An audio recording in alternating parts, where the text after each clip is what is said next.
주님 세례 축일입니다. 1월 10일이고요. 복음 말씀은 마르코 복음 1장 7절에서 11절입니다. 그때 요한은 이렇게 선포하였다. 나보다 더 큰 능력을 지니신 분이 내 뒤에 오신다. 나는 몸을 굽혀 그분의 신발끈을 풀어드릴 자격조차 없다. 나는 너희에게 물로 세례를 주었지만 그분께서는 너희에게 성령으로 세례를 주실 것이다. 그 무렵에 예수님께서 갈릴레아 나자렛에서 오시어 요르단에서 요한에게 세례를 받으셨다. 그리고 물에서 올라오신 예수님께서는 곧 하늘이 갈라지며 성령께서 비둘기처럼 당신께 내려오시는 것을 보셨다. 이어 하늘에서 소리가 들려왔다. 너는 내가 사랑하는 아들, 내 마음에 드는 아들이다. 주님의 말씀입니다. 그리스도님 찬미합니다. 전례력으로 오늘 두 번째 주일입니다마는 주님 공연 대축일, 또 다른 성탄을 지난 다음 주는 예수님께서 세상에 오셔서 공생활의 시작을 세례자 요한에게 세례받는 사건으로 시작됩니다. 주님 대축일과 깊은 관련을 맺고 있는 오늘은 주님 세례가 예수님께서 누구신지를 또 드러내는 사건이기 때문입니다. 따라서 오늘 주님 세례 축일로 성탄 시기가 마감이 되고 내일부터는 연중 시기가 시작됩니다. 오늘 주님께서 말씀하시는 복음을 통해서 우리가 깊이 살아봐야 될 걸 말씀을 드리면, 제목으로 얘기를 든다면 성령의 세례를 주시는 분이라는 것이죠. 특히 오늘 복음에서 주님께서는 이렇게 말씀하시죠. 나보다 더 큰 능력을, 그러니까 세례자 요한이 얘기하는 거죠. 예수님에 대해서 나보다 더 큰 능력을 지니신 분이 내 뒤에 오신다. 나는 몸을 굽혀 그분의 신발끈을 풀어드릴 자격조차 없다. 이것이 오늘 복음 시작할 때 7절에 나옵니다. 나보다 더 큰 능력을 지닌 분이 내 뒤에 오신다. 그러면서 자격이 없다는 말씀을 하시죠. 나는 너희에게 물로 세례를 주었지만 그분께서는 너희에게 성령으로 주실 거라는 것이죠. 바로 너희에게 물에서 영으로 옮아가는 이 구체적인 사건, 바로 이제 말씀드리겠습니다만은 오늘은 이 구원의 메시지는요, 예수님께서 그리스도이시고 하느님의 아들이라고 요한이 선포하는 그 시작입니다. 마르코복음사가는 이렇게 예수님의 선구자로 세례자 요한을 소개하고 있죠. 그럼 선구자는 누굽니까? 누군가 길을 열고 앞서가는 사람을 가리키는데 히란말로 프로도로모스라고 번역하는데, 이 선구자라고 하는 히란말의 의미는 산이라든가, 산은 너무 광대한 것이죠. 그리고 이제 군대에 이제 여러 가지 이제 그 관리할 것들이 있지 않나요? 그래서 산악이라든가 군대에 정찰을 하거나 또 척후에서 탐색을 한 것을 전달하고 발송하고 안내를 잘하는 가이드예요.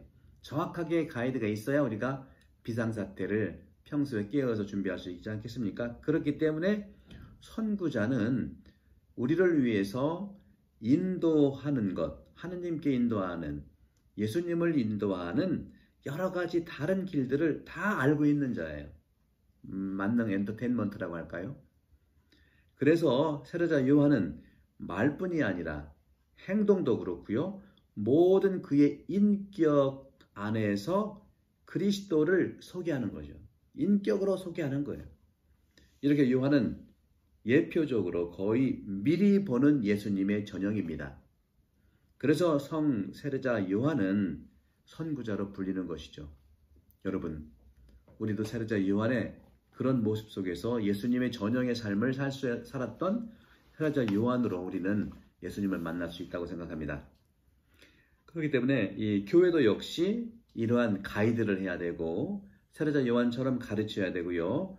또 그리스도의 공동체를 형성하고 또 조직화하는 것들이 세례자 요한한테 배워야 되겠죠. 하지만 분명한 것은 성령에 바로 그분께서 가이드를 해주시다는 것이고, 세례 요한이 아니에요.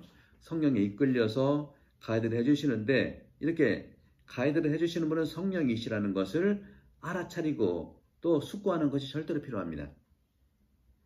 교회의, 그리스도 교회의 모든 역사에 있어서 위대한 영적 교부들, 영적 사부들이 굉장히 많은데, 그들의 삶 안에서 종종 잃어버리는 것은 뭐냐면 바로 그들의 그 숙제라는 것, 그들의 과제라고 하는 것은 바로 첫 번째 이러한 사도들의 이런 모습, 세례자 요한의 모습, 예수님의 모습, 이런 것들에 대해서 우리 각자 사람들에게, 그리스도인들에게 가르쳐야 한다는 것을 좀 잊고 있는 것이 아니에요. 오늘날에도 우리가 신앙생활 하면서 신앙생활은 오래 한 40년 됐습니다. 3대째가 신앙인입니다. 존중받아야 당연히.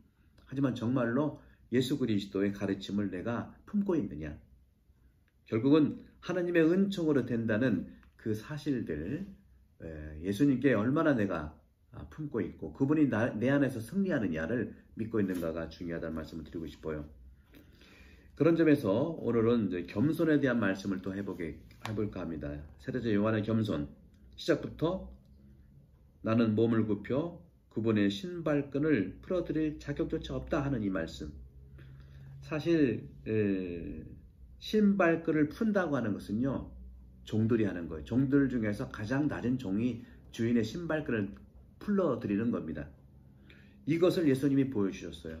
요한복음 13장 14절에 보면 예수님께서 친히 제자들에게 발을 씻어주면서 주님이시고 스승이라고 하는 내가 너희에게 발을 씻어주는 것처럼, 발도 종들이 주인을 씻어주는 거거든요. 그런 너희들도 서로 발을 씻어주어라 하는 거예요. 우리가 그것이 필요해요. 여러 가지 이유로 자존감이 강한 사람, 자존심이 약한 사람, 여러 가지 그 다양한 부분이 있겠죠. 하지만 자존감이 강한 사람은 특별히 자존심이 약한 사람에게 그렇게 신발끈을 풀어드리고 예수님처럼, 세례자 요한처럼 또 예수님처럼 그 발을 씻어주는 그러한 봉사의 겸손이 세상을 구원하고 자신도 구원하고 그 상대방도 구원한다고 믿는 것이죠. 그렇게 이러한 그 겸손의 표지이죠. 신발끈을 풀어드리는 거, 발을 씻어주는 거, 겸손의 상징인데, 우리가 중요하게 생각하는 것은 바로 둘 다 무릎을 꿇고 행하는 제스처라는 것이죠. 무릎을 꿇는 거예요. 들어보니까 영국에 이제 찰스 황태자가 있는데, 황태자 아들들이 있잖아요. 이름은 누군지 모르겠는데, 사람들은요 정신이 없을 때 또는 피곤할 때 자기 본성이 드러난대요. 그게 이제 텔레비전에 나와서 이제 찰스 왕자의 아들이 떴잖아요. 뭐냐면 영화를 보는데 황태자가 이제 팝콘을 먹었던 것 같아요. 무식히 영화를 보면서 그 얘기해요. 옆에는 꼬마가 있었어요. 꼬마도 그 옆에 있는 걸 팝콘을 또 꺼내 먹는 거예요. 그러니까 그 왕자는 몰랐죠. 황태자는 먹으면서 어느 순간 딱 보니까 아이가 내 거를 먹는단 말이에요. 그때 이제 본성이 드러나요. 그러니까 황태자가 너도 먹어라. 다 먹으니까 다 먹었네. 하나 남았네. 너 먹어. 이거라는 거예요. 우리가 무의식적이고 정신이 없고 피곤할 때 자기의 습관이 나오는 것이죠. 쭉 그래서 검색을 해보니까 그 황태자는 모든 사람들을 만날 때 무릎을 꿇고 사람들 자세에 다 맞췄더라고요. 이것은 단순히 생각으로만 될 수 있는 것이 아니라 생각이 완전히 몸으로 습관화된 것이 아니겠어요? 아주 지극한 사람들 앞에서의 지극한 겸손은 둘 중에 하나예요. 약함의 상징이든지 아니면 위선의 상징이든지 둘 중에 하나죠. 하지만 그리스도인들은 알고 있습니다. 무엇을? 하느님의 아들의 이런 존엄성을 우리는 알고 있기 때문에 이 겸손을 살아가는 거 아니겠습니까? 그렇기 때문에 하느님 앞에서만이 오직 참 겸손을 우리는 살아갈 수가 있어요. 한번 반성해 봅시다. 참으로 정말 성실하게 사람들 앞에서 우리가 겸손할까? 바로 그런 겸손한 사람들 안에서 우리는 하느님을 만날 수 있는 겁니다. 하나님을 볼 수가 있는 것이죠. 겸손한 사람 안에 하나님은 늘 계십니다.